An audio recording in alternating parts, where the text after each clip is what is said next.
Kain po. Kain. Ayan, tayo piniritong isda. Ayan. Kunting igado. Ayan.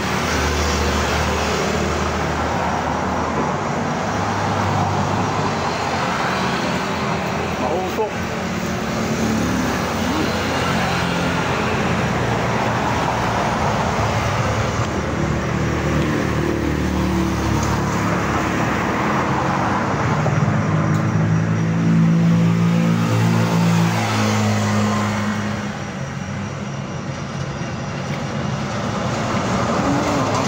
Malapit na magsarap.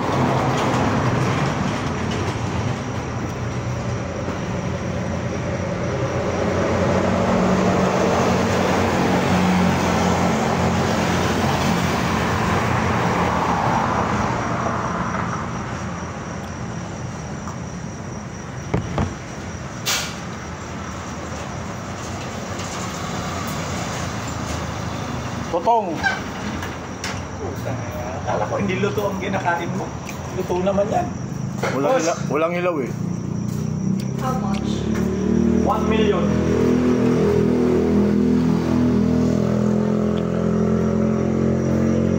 Sabi ko maaga ka nagsara sa bigasan mo eh.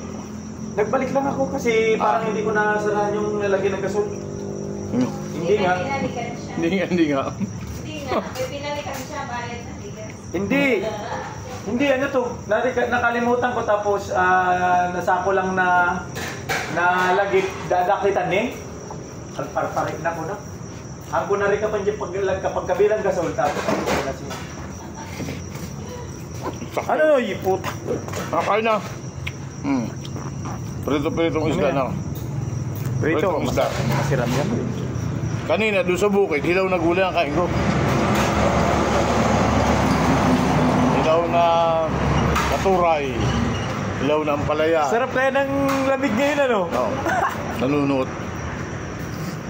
Talagang ramdam eh, ramdam. Pag nagtag-init naman. Malapit na ang panahon. Yo, tag-init. Mga last week of February. Ramdam na yan. Ganyan. February medyo hindi pa. Kasi patunaw pa lang yelo eh. Marso. Marso yan. Makakalahati ng Marso. Yan lang. Pero hindi mo sigurado ang panahon niya. Oo. Wala na. Unpredictable na ngayon. Malapit na pagbabalik. Yo, naniniwala ko dyan. Oo. Wala na yung ano eh. Tsaka iba na talaga ang panahon talaga.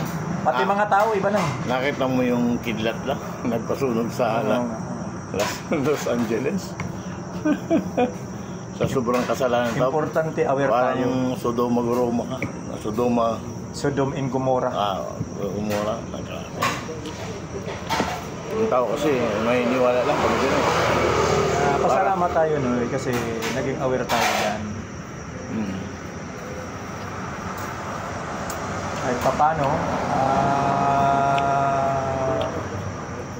Kahit paano na ganito tayo, minsan tao naman tayo, hindi naman tayo perfecto. Alam natin na lahat naman ng tao na paparating na talaga. Yung mga sign na nandiyan na lahat eh. Nandiyan na lahat. Ang wala na lang si Antikristo. Oh, yeah. Malapit na yan. Pag dumating yan lang.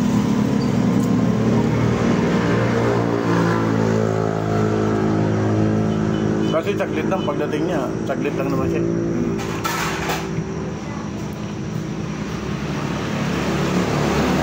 Kaya enjoy na lang natin ang buhay natin. Tapos tiwala lang sa Panginoon. Sa Kanya tayo magtitiwala.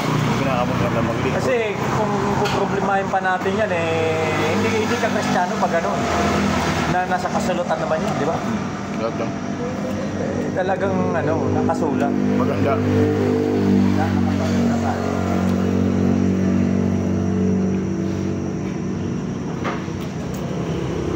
Naglaba kasi ako ngayon. Maghapon.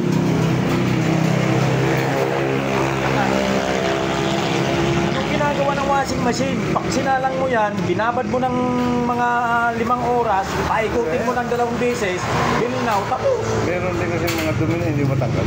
Noy, Umabot yung damit. Noy, babad mo ng mga 6 na oras, 5 oras. Maba. Kalukuhan yung gugustutin mo kung paano ano pa? Hindi, Bumili pa tayo ng washing machine. Hindi ko naman kinukusot. Parang binabanlawan ko lang sa tubig para mawala yung unang katas. Lagi ka, direkta eh. Hmm. Pag sinalang ko yan, paikutan ko ng isa para ma-wash out siya. Iwanan ko na siya mga 6 na oras. Tapos paikutin ko ng 2 beses yan. Pag number 15, pagkatapos yung number 15, ikot ulit. Binabanlawan ko lang nung unang katas baga. Alam mo yung mga Bigolano, talagang ganyan yun, ano, kahit ako noon. Mga alik mo. Ako, siyempre, sobrang busy natin. Buti mayroon pang kahit pa paano natatakasan mo to. Ako, wala nakapako ako dyan.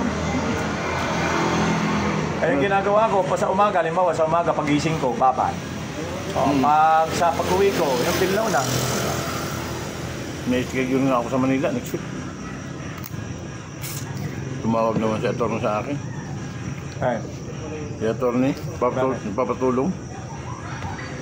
May mga lalakaran naman lupa. Kaya baka pwedeng dumuti ka muna sa akin. Sino? Si attorney. Ano yan, transfer o ano? Halo-halo. May meron kaming kukunin ng lupa na may mga squatter na. Putang meron. Kailangan yung ano dyan. Hmm. Kailangan nyo ang demolition team. Hindi, ano lang, hindi na demolish sentro. Ang isang squatter, kausapin mo lang sila na kukunin ng gobyerno. Magbabayad sila sa government ang maliit lang. At sa kanila na yung lupa. Hindi na yung binibenta. Alam mo ako may lupa, bebenta ko sa saksi. Sa gobyerno. Gobyerno. Pwede. Mura lang ang benta ko sa kanya. Ang benta naman ng gobyerno sa kanila, mura din. Kaya nilang upahan. Parang ganun lang style ngayon. Kasi bawal ngayon magpaalis sa squatter na wala kang lilipatan. Mahirap kasi yung... Yan, kabibinta ko lang ng lupa. Nabinta ko yun, no? Ayun. Yung kay Damian, nabinta ko kahapon. Ayun Damian? Yung sa likod nung building ngayon kay Maestra. Ay, yung malaki? Oo, nabinta ko na yan. Ay, ganun. Kahapon lang. Magkano benta mo? 6 million, 6 M. Mura lang. Oo, mura lang. Binibinta ko na naman ulit. Yung bumili, pinapabinta na naman sa akin. Magkano? Bibinta ko ng... Malit kasi yung right of way. Hindi, malaki rin. Ayos din. Ano 3.5. Ha? 3.5 meters. Okay.